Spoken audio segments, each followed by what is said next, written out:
Welcome to today's session, which is an exclusive premiere for SQL Bits, and will be co-presented by the two of us.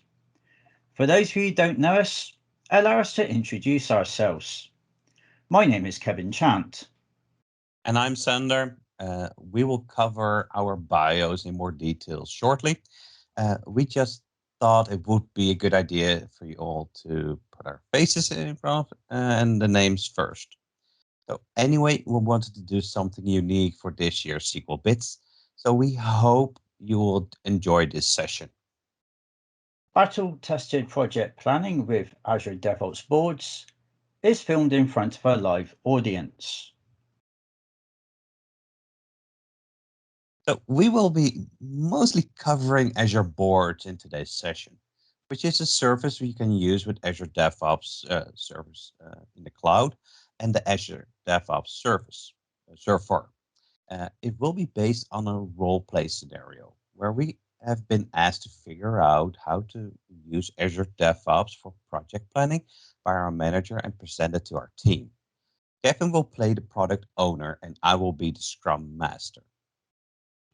Now, for those of you who don't know, a product owner is responsible for translating business needs into workable backlog items for Scrum sprints, which means that they must speak to stakeholders at various levels within the business. In addition, they are ultimately responsible for prioritizing those items, even though they may get input about the priorities from various stakeholders. And the Scrum Master's role is to empower the team to do those backlog items by encouraging how they work or removing any impediments that may appear. So for the next 60 minutes, you will learn about Azure DevOps and how to use the smarter plan your data platform work. Plus, you will leave with powerful ways to show your progress to stakeholders.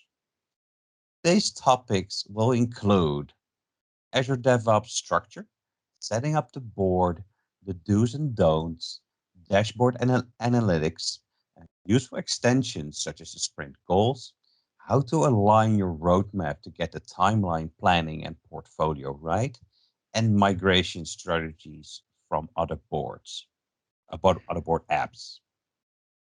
Before we go any further, Sander, let's introduce ourselves in more detail. Let's do that, shall we? So I'm Sander. I'm a SQL Server DBA living in the Netherlands. I work for Waypoint ANALYTICAL. I am a cloud and data center MVP, and I'm a major contributor to the DBA Tools project. You can follow me on Twitter. I have a blog. And if you have any questions after this session, this is my email address. I love questions, so please send them over. And now we'll see Kevin's bio, which is slightly more complicated than mine. Okay, well, on that note, my name's Kevin Chant, and I'm a senior database architect living in the Netherlands. However, as some of you can probably tell from the accent, I'm originally from the southwest of the UK. However, I live in the Netherlands due to the fact my wife is Dutch. So basically, I'm an Englishman living in the Netherlands, working for a French-based company because he met a woman in Australia. Now, whenever I say this out loud, I realise why Sander thinks this is complicated. Now, I have over 23 years experience in IT, and over that time I've worked in various sectors, including the banking, oil and health insurance industries. In fact, I've supported companies that are in the top 10 of the Fortune 500 list. Now, I've worked with all versions of SQL Server in one form or another, and I have various certifications, including both the old and the new style MCSE, and more recently I became a Microsoft certified DevOps engineer expert, which is fairly relevant for today's session. And also, as you can see on my bio there, I've recently become a Microsoft certified trainer as well. Now, I'm also on social media. I'm on Twitter at KevChant. My LinkedIn profile has got a user-friendly URL of Kevin-Chant. I have my own blog, kevinrchant.com, and my email address is available upon request. So, before we dive into Azure Boards, we thought it'd be a good idea to give you all an overview of Azure DevOps structure first. So, allow me to bring it up for you and go back to the home screen here. As you can see, Azure DevOps has its own hierarchy. At the top, you have an icon to represent your main Azure DevOps service. From here, you have access to one or more organizations, which you can see on the left-hand side here. Now, these organizations can be the company you work for, or if you work for a large enterprise, just a division within them, or even an organization that you've created yourself for testing, like you can see here. Now, if you have the right permissions, you can actually change things at the organization level. As you can see on the left, there are some general things you can change and monitor as well. And you can also change some things relating to security. And the most relevant thing that you can change here for today's session is under the boards section, as you can work with things called processes, which we'll cover later on. And then there are some settings you can change for pipelines and artifacts as well. Now, going back to our organization, as you can see here, each Azure DevOps organization can have one or more projects within them. And if I click on one of these projects, you can see we have various features on the left-hand side here. And these are actually services that are available within Azure DevOps.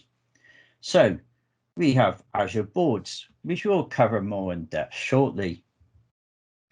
We have Azure Repos, which is where you store your code repositories, and these are mostly code that's stored using either Git or TFVC. You also have Azure Pipelines, which allows you to create powerful CI/CD pipelines for build and releases of code.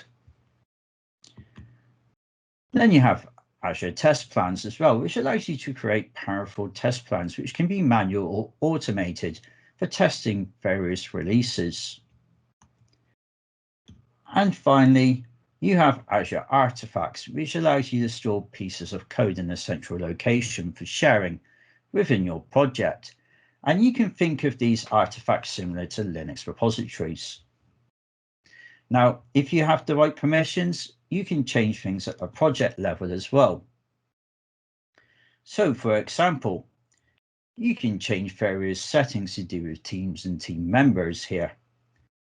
In fact, if I click on SQL Bits Scrum Team, you can see that I can add and remove members for this particular team, as well as change some other settings relating to them. Now, from there, I can actually fine-tune the permissions for those teams as well. So, well as some teams and groups that are created by Azure DevOps by default. And you can also build on this and create logical groups to group people in as well, even if they are in multiple teams. So for example here, if I click on the Scrum team again, you can see I can fine-tune permissions for them. Now there are some other interesting settings here at the project level. For example, I can create service hooks into third-party applications. So if I click on subscription, you can see I can connect to a lot of third-party services which are available in the cloud, including Jenkins and Microsoft Teams. You can also change dashboard settings here, which we will discuss later in today's session. More importantly for us in this session, we can change certain settings relating to boards here. For instance, the project configuration for the boards, and the team configuration for each of the boards as well. So here is where you change your individual settings for each of the teams that you have in your project. And finally, you can also set up GitHub integration if you have existing GitHub repositories in place. So, like I said earlier, we will cover the boards a bit more now, or shortly. Because before we discuss settings up our board, there's an important thing we want to point out about the boards that are available within Azure DevOps. By default, Azure DevOps supports projects based on Basic, Agile, Scrum, or CMMI templates. And it's worth noting here that in Azure DevOps, these templates are actually called processes. In fact, we showed you earlier in the organization settings where you can change these processes too. Now you can leave these processes as standard, or you can customize them if you need to. And this can influence your decision whether you are going to use a board within an existing project or create a new one. Because it might not make sense to use a board in an existing project if they're using a different process than you. Indeed. So if we go back to our existing project that we have at the moment, for example, and we go over to our backlog board, it will allow me to help you visualize the structure of the work items a bit easier within Azure DevOps. Now, if you're using Scrum, the hierarchy of work are epics, and each epic can have one or more features. Each feature can have one or more backlog items. And in fact, if I go off and select our default Scrum team as well, you can actually see that these backlog items that you create can have multiple tasks for organizing your work. So, in the context of working with SQL Server, to allow you to make this better understanding for you visually in your head, so for example, you could have an epic that's based on migrating all of your company to Azure SQL databases. And one of the features within that epic could be to migrate your accounts department to Azure SQL. And then when you break it down into individual backlog items, one of those backlog items would be to migrate your accounts main database to Azure SQL database. And then from there, you can have a task as part of that backlog item to run the database migration assistant. Now, I also want to give you a demo here of how a backlog item looks. So I will open this for you now. So here's a standard backlog item that you get with Azure DevOps. At the top, you tend to have the title of your backlog item. And then directly underneath, you tend to show who the backlog item is assigned to. To the right of there, you can add tags to your backlog items, which can be quite powerful, and we will show you why later on. Now, you can change the state of your particular backlog items here. And here it shows you which area they're working in, which we'll cover a bit more shortly, as well as the iterations that you can select your items to. And you can think of iterations to be sprints. Now you can add a description to your backlog item here, as well as an acceptance criteria. For example, that something you've deployed actually works. If I scroll down, you can see that in the discussion area, you can link things in different ways. For example, if you use the @ sign in the discussion, you can actually tag in a certain person. As you can see here, I've tagged in Sander. In addition to that, you can actually link to individual work items as well by putting the hashtag in front of them and then typing in the item. On the right hand side over here, you can see that I've linked this particular backlog item to an Azure repository, to the main branch that's inside it. And I've also linked it to a GitHub pull request as well to demonstrate the integration, which we were talking about earlier. In addition to that, if a backlog item is part of a feature, then there will be a link relating to that feature in your backlog item as well. Now, if we were to use Agile, the hierarchy of work is slightly different. We actually go from an epic to a feature and then to a user story instead of a backlog item. Great. So one of the first things we have to decide is whether we are going to use a board inside an existing project or create a new one. It might make sense for us to use an existing project if we honestly believe we're only going to use the Azure Boards, because we will be using features like Git repositories and YAML pipelines. We've decided to create a new project, which will be using the Scrum process. Of course, we can work within the same project with multiple teams using more services than just boards. Just be aware that if we do this, you could make administration more complex, which we don't want to do because when businesses are looking to reduce that complexity, this is not going to make any sense. So the next thing we have to consider is how to set our teams up. As well as adding members, we have to decide if they can all use the dashboards as we saw in the settings earlier. Now, Sander, I highly recommend we leave these settings as default, and we'll explain later why as well. In addition, we have to make sure we set the iteration and area paths up correctly for teams as well. Because if we set our team up to use the default area and we start then adding teams to their own areas, it can cause some interesting issues. When creating our team and adding members, we need to make sure we get the permissions right for the team and any logical groups we wish to create. For example, we might want to create a group for people who just solely build CI/CD pipelines, and then another group who actually approves these releases, even though these groups of people may all be in the same team. So we have to make sure we understand how to use permissions within Azure DevOps properly. Something else we should learn within Azure DevOps is how to customize the processes for our projects. One way you can master this is to create our own Azure DevOps organization online to experiment with. Afterwards, we can create an inherited process for whichever one we decide to use and take it from there. Of course, we better make sure we start off small, for example, testing how to add a column to a product backlog item, and then take it from there. And I'll actually demonstrate this now. So if we go back to our main Azure DevOps organization screen and click on organization settings again, I can scroll down and select process, which we did mention at the start of the session. As you can see here, Sander, I've already created an inherited process called SQL bit Scrum.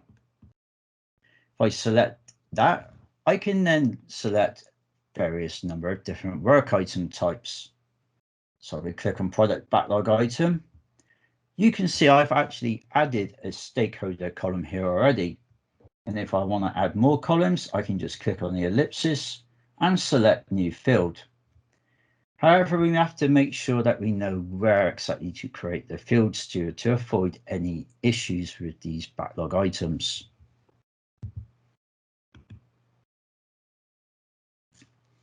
So now we've gone through that section, we're just going to give you a bit more depth overview of all the default features that comes with Azure Boards.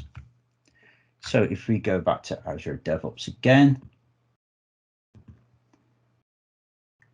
So the first default feature that comes with Azure Boards is work items.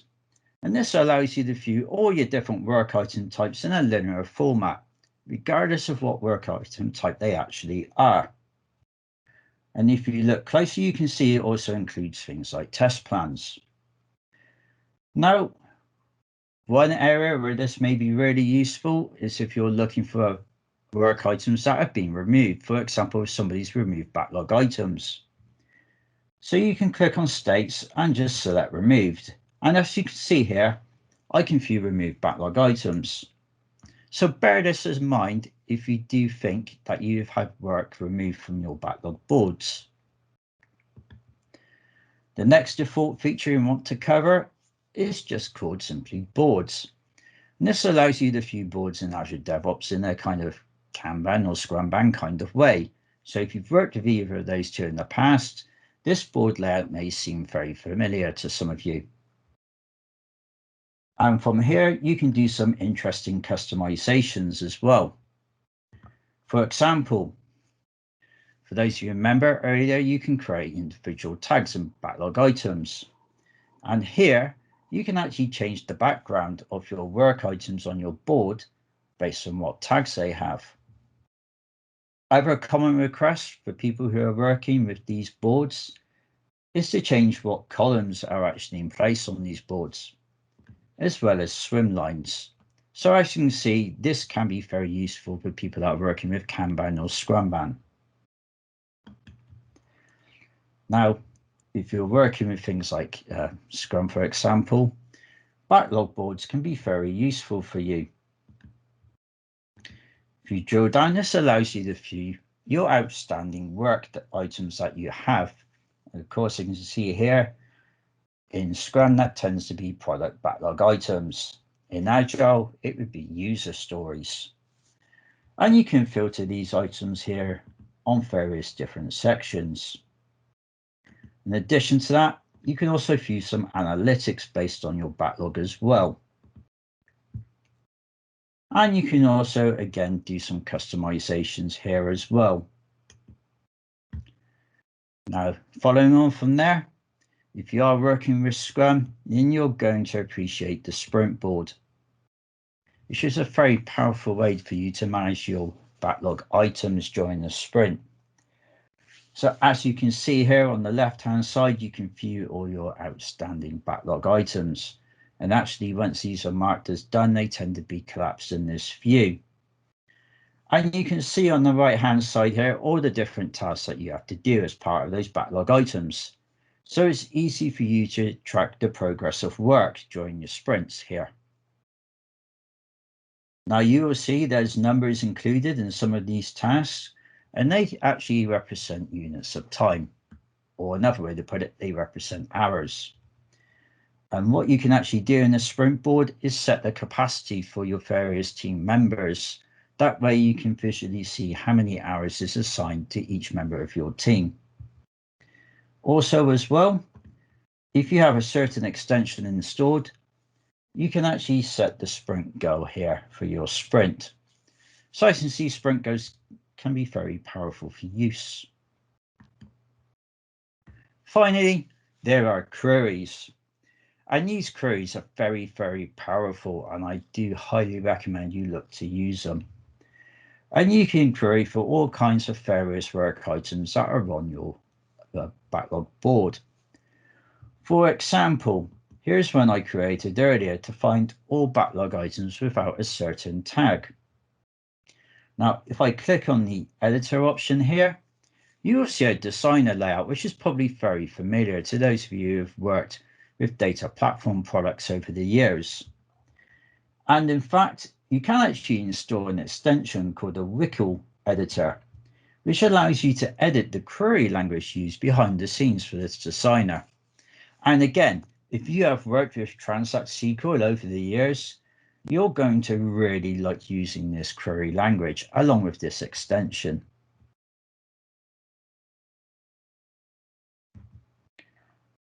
So I highly recommend you look into it. And there are lots of uses for these queries. And if you're wondering about how to add extensions, we will cover this later on. So let's talk about some do's and don'ts that we've discovered. One of them is that you ensure that all the teams use the right areas. Because if you set up a team to use a default area, they could have issues viewing metrics when you start adding other teams. For example, they could start seeing other teams' sprints history in their velocity charts. Another one is to make sure everybody in the team can use Azure DevOps, whether that's through internal training or online through MS Learn or Pluralsight or any other online resource like that. Make sure you use the links within the boards to other items like tasks or epics. In addition, link them to pull requests where required. And remember that you can add links for things in GitHub as well. Customize your boards where required. Azure DevOps is not supposed to be a rigid and strict structure. So customize it to suit your needs. And last, create your own Azure DevOps organization for testing. just in case you want to test things without the fear of breaking anything in your Azure DevOps organization. Um, let's discuss some don'ts. So don't put multiple teams in the default area, because this will interfere with analytics they can view, as we mentioned earlier. Don't go overboard with tagging. Keep your tagging as simple as possible. Avoid making administration too complex. Otherwise, you'll spend more time administrating your project than actually doing the work. Uh, don't make process changes without informing the users. For example, if changing the backlog items drastically, let them know. Yeah, especially if there are multiple teams around your business using the same process. Otherwise, they may get a little bit surprised, won't they, Sander, if you start Yeah, they will. adding new columns. Yep. So, like we were saying earlier, we recommend keeping the dashboards for teams on so they can take advantage of powerful visuals. So, for example, because Sander here is going to be a Scrum Master, he can use a dashboard as part of his daily stand-up. So basically at the start of the daily stand-up each day, he can bring up this dashboard and show in big letters what the sprint goal is to remind the entire team. And he can also go through various metrics that you can show on these dashboards. There are a couple of charts here. However, in reality, there are lots of different what they call widgets that you can add to your dashboards with Vue, including things like pull requests and releases, etc. So it's very useful, especially if you want to track your data platform work on a daily basis. Of course, I could actually use this dashboard as part of my sprint review as well. So at the end of each sprint, when the team has done various work with SQL Server databases, etc., I could initially at the beginning bring this dashboard up as an overview of the team's progress during the entire sprint, and then actually go and bring up the sprint board so that then I can go through the work items that all the different members of the team have done, either one by one or collectively, depending on how much work has actually taken place. So these dashboards are indeed very useful. Now, we have already shown you some analytics that you can use already for views and what you can show to your various stakeholders and of course other team members as well, like the ones that are here on the dashboard. However, we will mention as well analytics views, which is currently in preview. So basically all of these different views that you see here, you can use to provide data sets to Power BI, which, as you can probably realize, means that you can show some really powerful Power BI dashboards relating to your work item metrics. Now, as it stands at the moment, all of these views relate to items that are in Azure Boards. Whether they will build on this over time, I cannot tell you at the moment. What I can tell you is that you can create your own views to create Azure Boards with as well, if you think that none of these are really suitable for your queries. Now, interestingly enough, I have actually used this myself in the past to create a sprint review dashboard within Power BI. And I can assure you, it can look really good and really professional. However, if you are looking to use these analytics views, we highly recommend that you get up to speed with Power BI beforehand, or at least ask a Power BI expert for help, because you're going to be dealing with a lot of different data and a lot of different visuals. So let's talk about some useful extensions. And there are some really useful ones that we can take advantage of in Azure DevOps, which you can look for by clicking the shopping bag logo and selecting the Browse Marketplace in Azure DevOps. Some that we personally recommend are Calendar. for instance, which everybody in your project can share, as you can see, but which will be demonstrated by Kevin right now. Being a Scrum Master is just really useful to see everybody's movements. Another one is the sprint goal, which you may have seen on our sprint goal board earlier. And we demonstrated on the dashboard just slides ago. Another one is the retrospective, which is a very powerful extension we'll be able to use because it allows us to put items online in the retrospective board. In addition, if a work item needs to be created because of something on the retrospective board, it can be done straight away. In reality, the team developing this and this extension announced a while ago that they're going to stop developing this. However, due to the public feedback, they decided to keep it, which made Kevin a very happy person. The next one is the WYCL editor, which we demonstrated earlier and can be used to view the code of your queries.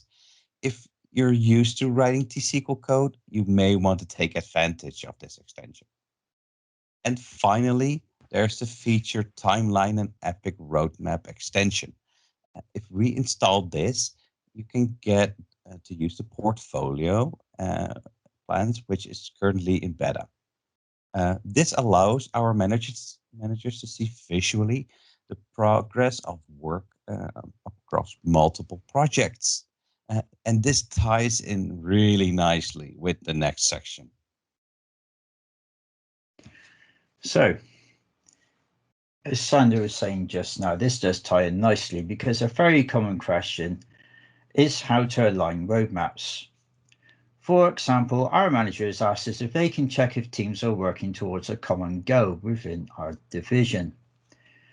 And there's various ways that we can do this within Azure DevOps. For example, we could have our manager have their own board, which contains themes and/or epics. Now, we've not really covered themes much yet, but you can think them along the lines of a long-term theme for a collection of epics. However, because they're not very common, especially for people who work in our line of business, we've not really mentioned them much in this session. Anyway, once a manager has their board, they can see what each team is working on and if they're working towards a common goal. For example, they could view our backlog items and those that are assigned to other teams together under one epic that is on their board. They can then link these work items to other items on other boards as well. And I'm going to demonstrate how that would look here, Sander, if that's okay. Yeah. So if we go back to a backlog board view, for example, and actually select another team's board. So there is actually, I've created a Scrum management team. So this effectively would be a board that your manager would have. And then from there, epics, you would actually have them linked to different features in other boards.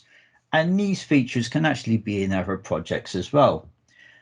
For example, as you can see here, this particular feature is actually in a project which uses the Agile process.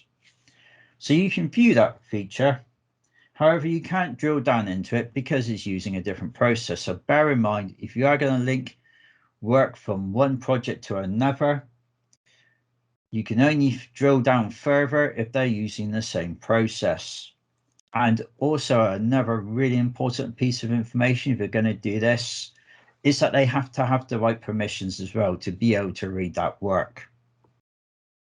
Now, if you're wondering how in Azure Boards you can tell if a piece of work actually belongs to another board or even another project, you will see here on the left-hand side, there is a circle with an eye within it.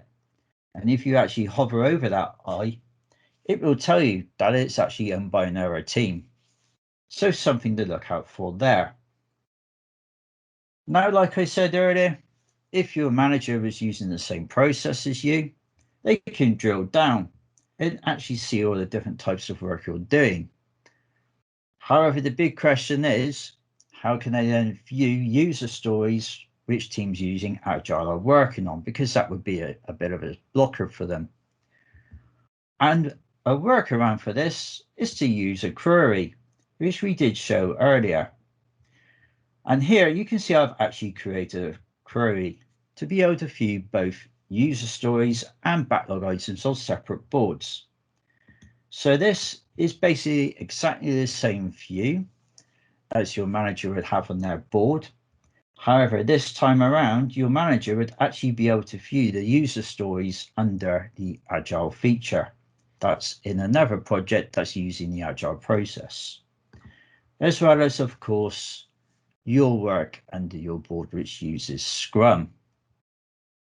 Now, in addition to this, you can also use portfolio plans as well, which is part of that very long extension name that Sander mentioned. And it's an easy way for a manager to visualize the work that is taking place over multiple projects. So if I drill down into here, for example, again, you can see the two different features that are actually in place in two different teams on two completely different projects. And this is pretty much going to be common for people who want to view things at a portfolio management view. So let's talk about migration strategies.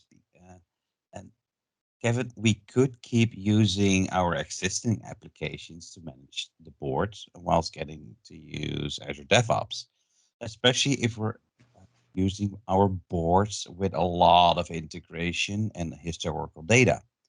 However, since our boards are fairly simple and we're looking to use other services with Azure DevOps, we recommend ripping the band-aid off and doing the migration straight away.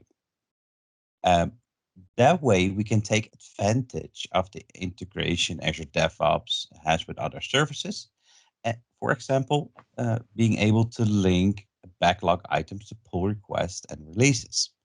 Plus, it enables us to integrate with GitHub if we want to. However, we have to remember that if we copy and paste data over from other board apps, we might experience issues if we have non-text characters on our boards, which one of us discovered when he had ticks and crosses copied over from one of these applications. And I won't mention any names, but it wasn't me. So, and a very common request is how to migrate from other board applications. Uh, our answer to this is to look at the marketplace and test whichever one you're looking to use in your test organization first. Yeah. And going back, we did show you earlier how you can look in the marketplace, but we will just go back there quickly just for demonstration purposes as well. So if you want to see just how easy it is to search for these certain ones, for example, for now we would just type in one of the extensions which we were talking about earlier, which was the Sprint Go. So you can just type in the word relating to that. Instead of doing that, you can actually just type the name of whichever board application you're using instead here. And I can assure you, you will see various extensions available for integration with it to look to do your migrations from them. However, we will avoid showing them here in this particular example. Okay. So anyway, that's all we have time for today, folks. We hope this has given you an idea how to use Azure DevOps smarter to plan your data platform work. If you have any questions, feel free to reach out to either of us. Indeed. And since this was pre-recorded today in front of a live audience, if any of the audience does have any quick questions now, feel free to put them onto chat so we can quickly answer any of those for you before we finish today's session.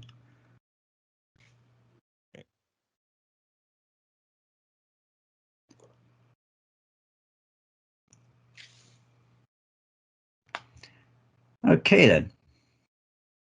So it looks like there are no questions from anybody here. So I think that's all that's left to be said from myself and Sander. It's like Sander was saying earlier, we hope you've really enjoyed today's session.